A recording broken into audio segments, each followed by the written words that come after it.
ఇప్పుడు నేను చెప్పబోయే కేస్ జపాన్ హిస్టరీలోనే జరిగిన most horrifying and disturbing true crime కేసులో ఒకటి. యాక్చువల్లీ ఇది చాలా పెద్ద కేస్, సో నేను పార్ట్స్గా డివైడ్ చేసుకొని చెప్తాను. ఒక 17-year-old గర్ల్ ఒక నార్మల్ నైట్ ఇంటికి వెళ్ళడానికని బయలుదేరుతుంది. కానీ ఆ రోజు రాత్రి ఆమెకు ఒక నైట్ మేర్ అవుతుందని ఆమె అసలు ఊహించలేదు.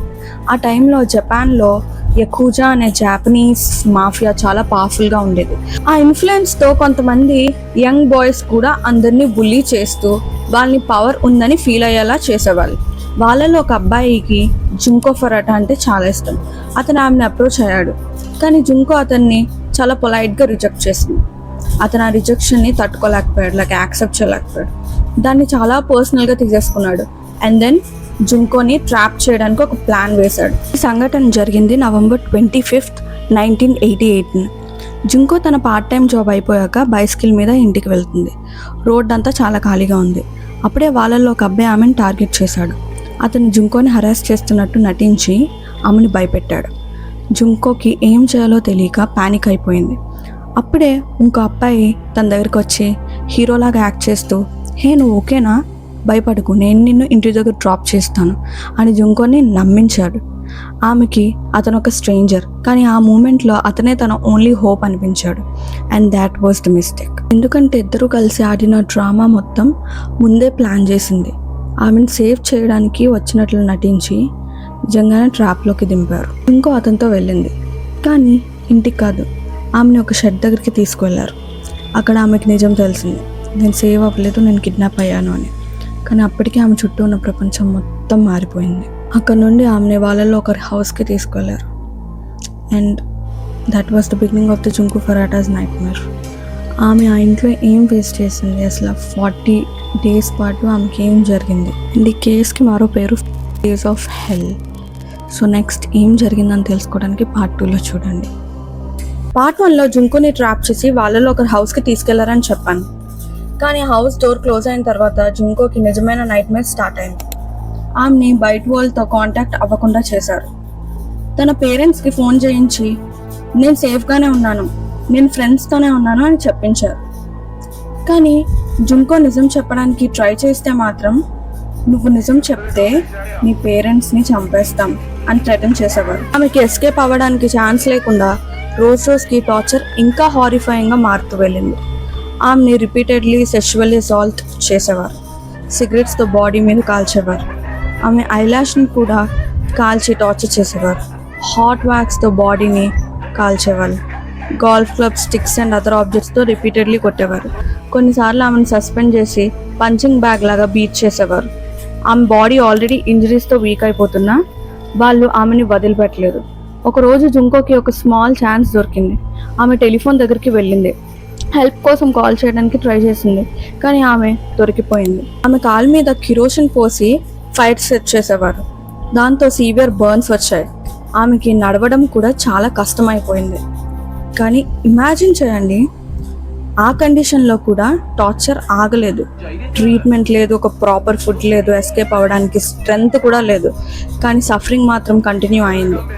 ఎంతలా అయిందంటే ఆమె వాళ్ళని బెక్ చేసుకునేది, దయచేసి నన్ను చంపేయండి ప్లీజ్, ఈ నరకాన్ని నేను తట్టుకోలేకపోతున్నాను అని. అయినా కూడా వాళ్ళు ఏమనేవారంటే, ఇంత ఈజీగా నేను ఎలా వదిలిపెట్టేస్తాం, ఇంకా నేను చాలా టార్చర్ చేయాలి అని. ఇంకా డిస్టర్బింగ్ థింగ్ ఏంటంటే, ఈ క్యాప్టివిటీలో అడిషనల్ బాయ్స్ కూడా ఇన్వాల్వ్ అయ్యారని అకౌంట్స్ చెప్తాయి.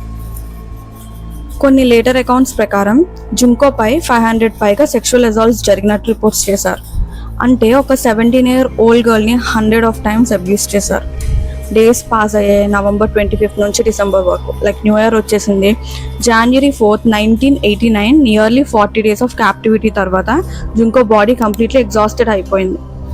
ఆమె ఆల్రెడీ సివియర్ ఇంజరీస్తో ఆల్మోస్ట్ హెల్ప్లెస్గా ఉంది. కానీ ఆ రోజు కూడా టార్చర్ ఆగలేదు. ఫైనల్లీ తనకి రిలీఫ్ దొరికింది, తను చనిపోయింది.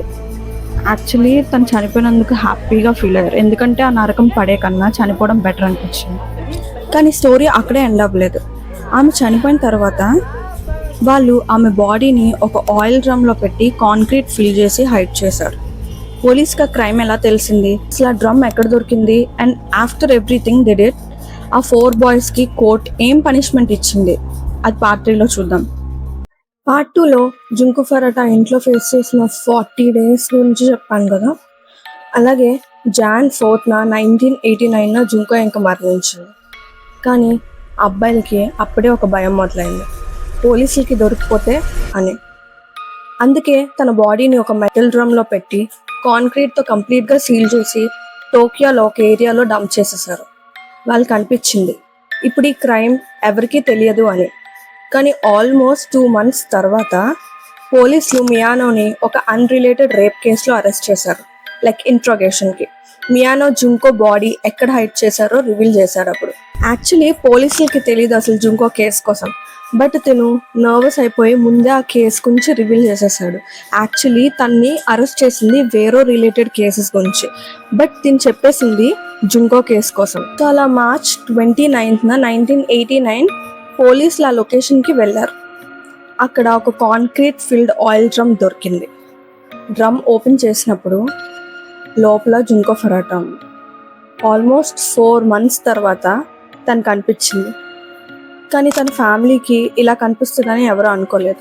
ఇంకా షాకింగ్ విషయం ఏంటంటే 4 అబ్బాయిలు టీనేజర్స్ అవ్వడం వల్ల కోర్ట్ ప్రొసీడింగ్స్లో వాళ్ళకి రిలేటివ్లీ లిమిటెడ్ సెంటెన్సెస్ వచ్చాయి. లైక్ మెయిన్ ప్రిడేటర్ హిరోషికి ఫైనలీ 20 years ఇంప్రిజన్మెంట్ వచ్చింది. మిగతా వాళ్ళకి 5 to 10 years, 5 to 9 and 5 to 7 years sentences వచ్చాయి. ఈ పనిష్మెంట్స్ జపాన్లో పబ్లిక్ అవుట్రేజ్ని క్రియేట్ చేసింది. ఎందుకంటే ఒక 17 years old గర్ల్ని వీక్స్ పాటు టార్చర్ చేసి చంపిన కేసు ఇది. Almost highlighted case of Japan.